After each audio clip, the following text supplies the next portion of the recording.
はじめまして、杉浦いぶきです。私は日本から来た留学生で、スミスでは地学を専攻しています。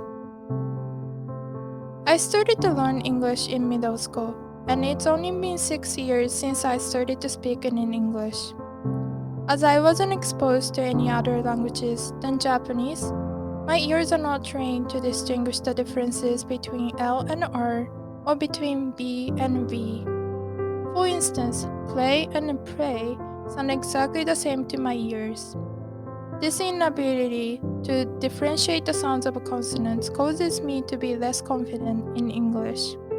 When people ask me to repeat what I say, it could be just because the surroundings were too noisy or the person might have spaced out.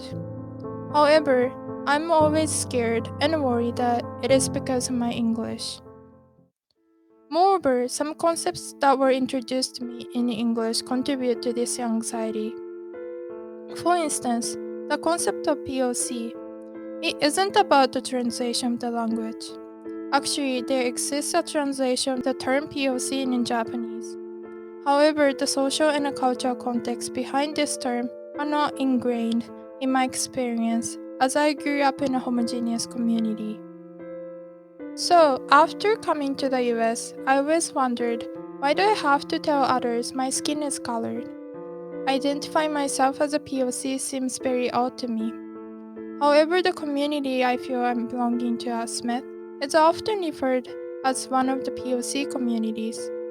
This means that Smith kept referring to me as a POC student while I was struggling to accept the identity as a POC. This causes me to doubt my sense of belonging as Smith.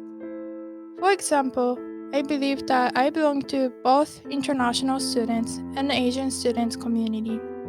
However, some of their members are POC students.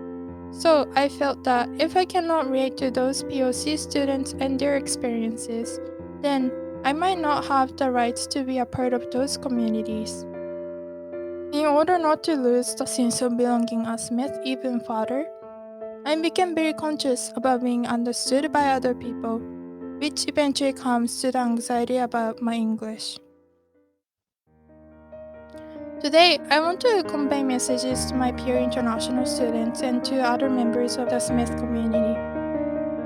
To my peer international students, I want you to know that you're not the only person who is not so confident in English, and it is totally fine to take time to understand those concepts that are new to you.